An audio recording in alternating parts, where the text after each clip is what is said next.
Kang Aceng, alhamdulillah ini ada kepala desa yang muda-muda, bahkan salah satunya pernah kerja di Korea Selatan 5 tahun. Ini juga mantan di jalan, sekarang jadi kepala desa. Nanti minta apresiasi, minta sepatah dua patah atau arahan Kang Aceng. Jujur Kang Aceng, ini kami di Tajur ini tadinya awalnya hanya ngejam musik sambil diskusi sampai malam sama seniman-seniman. Lama-lama kemudian sudahlah kita bareng-bareng ajak teman yang lain. Meskipun saya jujur tidak pede karena saya kan biasa orasi gitu loh. Dan saya termasuk orang yang pernah saya ditelepon langsung oleh Kang Aceng, Kang Miftah, orasi pernyataan di Cicurug dulu sama Auji itu sudah sampai langsung ke Mensesnek ya Pak Tikno waktu itu beliau yang sampaikan. Artinya luar biasa lah malam ini ya, luar biasa sekali. Maka karena keluar bahasaan kita bergembira, kita tutup dulu second tentang personalitas dan identitas. Hakikatnya tidak ada personalitas, yang ada adalah identitas. Maka bekerjalah terus, berbuatlah terus. Engkau sampai sejauh manapun engkau tidak akan menemukan personalmu, sebab personalmu hakikatnya adalah tidak ada. Yang ada hanya wujudnya Allah Subhanahu wa ta'ala. Kita masih tetap tinggal di negeri yang kita cintai. Seburuk apapun, separah apapun, harapan Indonesia bangkit, tetap akan bangkit. Sebelumnya nanti setelah Kang Aceng Nasir kita akan melafalkan Asmaul Husna sebagai penutup acara ini. Dan Kang Aceng, kami mohon Kang Aceng memberikan efreset kepada pernyataan atau apa saran. Maklum ini kami masih belajar Kang Aceng. Besok lusa mudah-mudahan santri Pasundan ngejam di sini sama Kang Aceng dengan pengurusnya. Kami persilakan Kang Aceng Nasir, tepuk tangan untuk beliau. Assalamualaikum warahmatullahi wabarakatuh. Alhamdulillahirabbil alamin wa bihi nasta'in ala umuri dunya waddin, amma ba'd. Alhamdulillah wa syukurillah biiznillah. Dalam kesempatan yang berbahagia ini, atas uleman guru kita semua Al-Mukarram Kiai Haji Miftah Fauzi, beliau ini luar biasa, subhanallah, subhanallah. Jadi hal yang mengagetkan juga, saya diundang untuk hadir di tempat yang spesial. Jadi kebetulan dalam beberapa hari kemarin Kiai, saya ziarah ke beberapa makom di Tasikmalaya, di Gelunggung. Rupanya tidak ada sedikit ya, rupanya ada sesuatu yang aneh juga. Kebetulan ayang saya Syekh Ibrahim, ayang Raden Salingi, pernah tirokat di kaki Gunung Galunggung. Jadi waktu saya ke situ ada seorang kakek yang mengejar pengen merangkul gitu. Ya Pak, rangkul saya nggak apa-apa sebenarnya. Ini saya mau ngasih tahu, di sana itu ada ini Syekh Ibrahim. Ya, saya langsung ke sana sama teman-teman gitu ya. Pas turun, namanya desa apa? Kang itu kecamatan apa itu? Lupa lagi tuh. Apa ya? Sariwangi. Sariwangi. Sariwangi ya, Sariwangi ya. Sariwangi. Ternyata ada danau yang airnya sangat jernih, danau itu. Nah, pas ke bawah lebih kurang 20 meteran, oh ternyata petilasan leluhur saya di situ.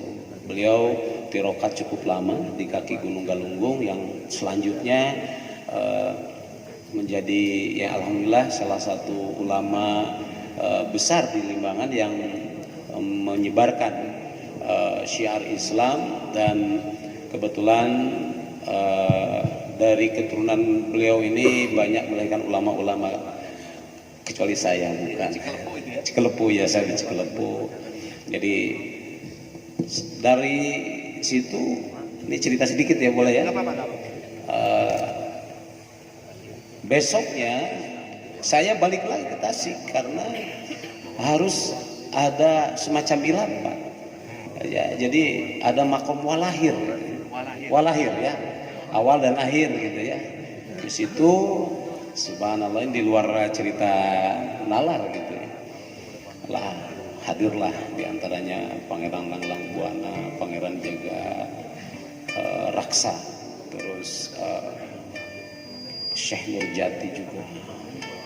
Karena memang kebetulan Syekh Salingi, leluhur kami yang di Limbangan itu, kesana itu Syekh Datuk Kahfi atau Syekh Datuk Kahfi dari Cirebon, dari India dan seterusnya. Jadi ternyata Tasikmalaya, Galunggung itu ya dengan kami dari Limbangan itu ya satu leluhur. Dan beliau ini di Banten adalah Tubagus. Ya, jadi ketika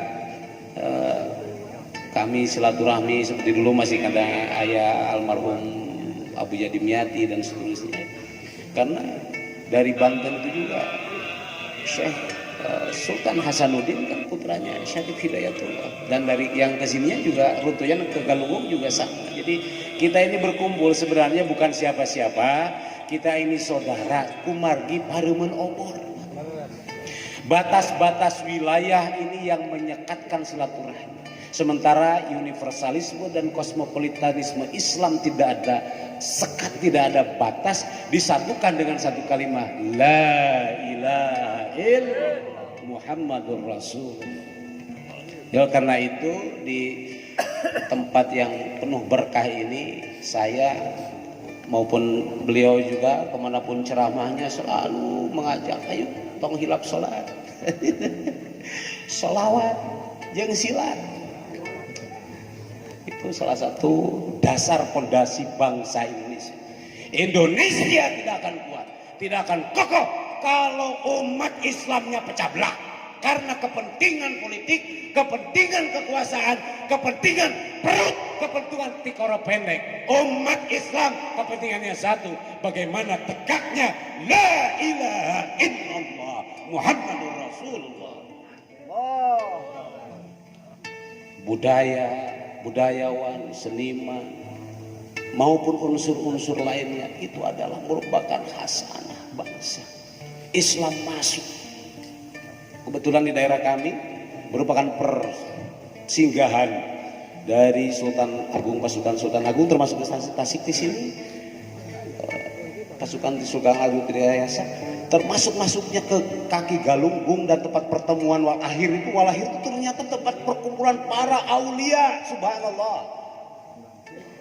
Subhanallah, Allah tunjukkan bukti masa lampau kejayaan Islam ada di tanah ini, tanah Priangan Timur. Kalau seandainya umat Islam saat ini tidak mau bangkit dan tidak bersatu, kejayaan-kejayaan itu leluhur kita akan sedih.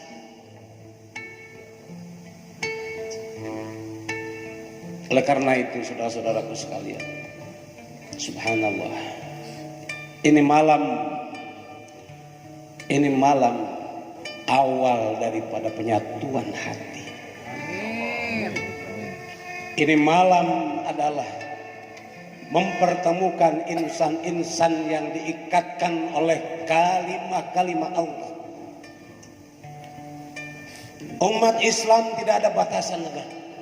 Kita datang ke Mekah, kita datang kemanapun, yakin bahwa Islam ini adalah rahmatan lil alamin, bahwa Islam ini adalah pembuka tabir daripada kegelapan dunia ini. Sesungguhnya adanya COVID ini tak perlu salahkan siapapun, salahkan kita bangsa Indonesia, umat Islam yang banyak lalai kepada Allah Subhanahu wa taala. Termasuk umat dunia ini banyak lupa akan kekuasaan Allah, akan kenikmatan Allah, merasa dirinya lebih hebat daripada penciptanya. Allah berikan peringatan. Sadar. Kullu nafsin dha'iqatul maut. Sadar ini kita tidak selamanya di dunia ini. Sadar. Sesungguhnya kekayaan yang ada adalah bagaimana kita mempersiapkan diri untuk kaya di yaumul akhir. Jangan pernah kita cemburu, jangan pernah kita merasa kecil hati, iri terhadap orang yang mobilnya mewah gonta-ganti, rumahnya megah, tanahnya ratusan hektar, istrinya puluhan. Karena 4 dia udah tanggung puluhan. Standar. 4 standar 40. Sampai dia meninggal, tanahnya masih hektaran, tabungannya masih, bahkan nilainya bisa triliun. Harta itu dia tinggalkan di dunia, dia tidak bawa ke akhirat. Apa yang akan terjadi? Bagaimana pertanggungjawabannya? betapa kerasnya, betapa beratnya, seperti halnya Abdurrahman bin Auf, sahabat Rasul, paling belakang masuk surga karena pertanggungjawaban terhadap harta dari mana dan kemana. Ini Pak Kiai, pertama tadi Pak Kiai menyampaikan, saya kebetulan sebagai Ketua Umum Santri Pasundan, apa yang harus kita lakukan untuk saat ini. Kenapa saya bentuk yang namanya Santri Pasundan? Karena Tatar Sunda ini santri. Cuman banyak yang lupa akan jati dirinya. Ketika saya tanya kepada teman-teman, saya kebetulan sekarang punya santri, santrinya santri batik ya. Santri batik ya. Santri batik. Jadi badannya penuh dengan lukisan, tato-tato, makanya santrinya santri batik. Santri batik yang tadinya dia melukis tubuhnya dengan keindahan menurut ekspresinya sambil pikirannya tidak atau jauh daripada Allah, tapi sekarang biarpun tubuhnya tidak perlu berubah, yang penting lukislah hatimu dengan ibadah. Masya Allah. Lukislah jiwamu dengan penuh keindahan, karena kalau Allah hadir di dalam jiwa, Allah lahir dalam dada, indah. Tidak ada indah seindah apapun, seni itu tidak ada seindah apapun kecuali indahnya sebuah seni itu ada dalam hati, dan hati pemilik hati adalah Allah Subhanahu wa taala. Subhanallah. Kang Aceh, ngobrol-ngobrol, saya kemarin lihat live bahwa Kang Aceh menyampaikan beberapa di kementerian, termasuk langsung head to head dengan Pak Menko Perekonomian. Ingin dengar kabarnya itu Kang Aceh. Hal yang saya sampaikan gini Kiai, Pak Menko, problem masyarakat ini adalah COVID-19 dan kita semua. Ya, corona itu ya. Ya. Tapi pasca itu adalah bagaimana solusi untuk mengatasi persoalan ekonomi. Ya. Dan Anda sebagai Menko punya tanggung jawab penuh Ya. untuk bagaimana mengupayakan, memperjuangkan untuk setidaknya mengatasi itu. Tetapi kami fokus ke persoalan pondok pesantren dan para santri. Karena yang kami rasakan banyak santri yang setelah lulus dia bingung. Tidak semua santri lalu dia ke masyarakat jadi ajengan. Ada juga santri bahkan mungkin banyak setelah dia lepas dari pesantren dia nikah, tidak punya tempat ataupun belum siap untuk menjadi ajengan. Banyak yang dia berdagang atau apa, tetapi dalam konteks ekonomi yang kurang baik. Jadi saya minta beberapa hal. Pertama, agar seluruh pesantren, jadi bukan hanya Jawa Barat, seluruh pesantren se-Indonesia, tapi percontohan Jawa Barat, wabil khusus Priangan Timur, yaitu Garut, Tasik dan seterusnya, karena kebetulan beliau itu juga asli dari Sukabumi ibunya. Oh, Pak Erlangga Hartarto. Ya, dari ibunya di Sukabumi. Jadi dia lebih suka kalau bilang Kang Erlangga, ya sudah kita panggil Kang. Nah, ini tidak ada kepentingan politik saya bilang Kang, tapi kalau misalkan nanti Allah berkehendak Anda jadi apa ya, kita asal memang komitmen buat umat dan buat masyarakat, buktikan aja dulu sekarang. Sebentar Kang, saya kaget ketika sering ketemu dengan Menko Polhukam, kemudian Menko Perekonomian. Kita sama-sama kemarin di nomor Prabowo Subianto dan Sandiaga Uno. Bagaimana Kang caranya itu bisa komunikasi sementara di bawah pertarungannya masih keras gitu loh, asumsinya gitu. Luar biasa. Luar biasa bisa. Ini jalan yang harus kita tiru gitu loh. Oh jangan. Saya 20 tahun di Jakarta. Saya kebetulan dulu mulai SMA saya di Jakarta, kuliah juga di Jakarta. Pas kebetulan saya masuk kuliah pas pergerakan 98. Ya kan saya murni aktivis. Jadi saya jadikan demo itu latihan pidato. Boleh bari merokok ya, boleh sambil merokok. Yang ditanggung boleh merokok. Latihan pidato. Ya jadi pada waktu itu jadi kebetulan ada beberapa partai politik yang ngajak saya gabung dan jadi beberapa partai lah. Tapi di tingkat DPP semua, partai ini sampai 5 partai. Hanya tujuannya belajar aja. Jadi bukan nyalek, bukan pengen berarti seperti apa gitu. Nah, alhamdulillah sampai sekarang jaringan-jaringan itu jadi saudara. Oh, jadi karena jaringan-jaringan di masa lalu di Orde Baru ketika runtuh, direformasi, sekarang ada yang jadi menteri. Pada saat Akang bawa, saya masih ingat yang bawa Prabowo Subianto ke Tasik itu Akang loh. Saya masih ingat tidak ada. Yang waktu dianggap sangat mustahil untuk bisa datang. Akang bisa bawa dua-duanya dengan Sandi. Tapi kok bisa diterima oleh ya teman kekuasaan hari ini. Itu yang luar biasa. Tidak ada kekuatan yang absolut.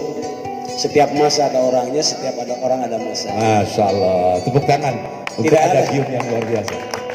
Elit Jakarta itu ibarat rumah yang ruangnya pintunya bisa masuk dari mana saja. Dari mana saja? Dari mana? Mudah-mudah. Iya. Ya wani tembak aing. Namun temempan ngejem sia aing siapa yang tembak. Iya. Iya. Dan orang Banten unggul wani ngomong gitu. Orang Garut kayak gini. Iya, Wani, betul, aing betul. persoalan ditembak modar mah geus saya tembak aja. Minimal ngakose lah. Baik, Kira-kira gitu lah. Baik, terima kasih Kang. Ya. Jadi mudah-mudahan pesantren Pasundan ini juga memberi kontribusi buat kehidupan pesantren, termasuk perbaikan-perbaikan Insya Allah. status daripada pondok pesantren. Insya Allah. Tapi ada Kang yang kita lupakan. Hari ini pesantren nyuwun sewu tidak bermaksud merendahkan martabat pesantren. Memang mengalami degradasi dari sisi kualifikasi dan sisi kuantiti. Betul. Saya khawatir literasi kitab, daya tulis kitab di pesantren sudah hilang, budaya menulis kitab, menukil sebuah pengetahuan ini sudah hilang. Yang ada adalah punten, jangan-jangan sudah habis sama proposal bansos dan hibah gitu loh. Nah, itu yang ini yang kita berharap tidak Ya. begitu pesantren ini. Mudah-mudahan. Itu tidak begitu sehingga kita bikin pola baru. Amin, amin. Bikin pola barunya gini, bukan ada, karena gini, yang dapat dengan proposal dan apa itu kan mungkin 5-10% Iya, saja. iya, iya. Sehingga pesan-pesan besar Iya, itu kan iya. ini yang kelihatan Iya. ini. Kalau saya tujuannya bukan ke sana. Iya. Tapi bagaimana pemerintah misalkan mendorong program entrepreneurship. Subhanallah, saya sepakat. Jadi tidak pakai proposal, tidak apa, datang loh, rangkul dong, Ya. bahwa Berikan pelatihan-pelatihan, pelatihan-pelatihan, bukan kebendaan bukan langsung. kebendaan dan sebagainya. Yang penting Pengetahuan, ini ya. masyarakat ini bisa mandiri. Jadi santri mandiri itu cita-citanya seperti Alhamdulillah. itu. Terima kasih Kang Aceng. Atur nuhun, Pak Kiai. Sekali lagi kita terima kasih buat beliau, dan karena beliau orang Garut, orang Sunda, mari kita sama-sama lagu Tuhon Cewang. Saya minta lagu Tuhon Cewang, bareng-bareng Tuhon Cewang. Sama Kang Aceng kita bareng-bareng, dan Pak Lurah Gareng, saudaraku dan adikku yang sangat setia dan sangat baik dalam kehidupanku, punya sejarah khusus. Nyanyiin Tuhon Cewang, Pak Lurah sama Kang Aceng Asik.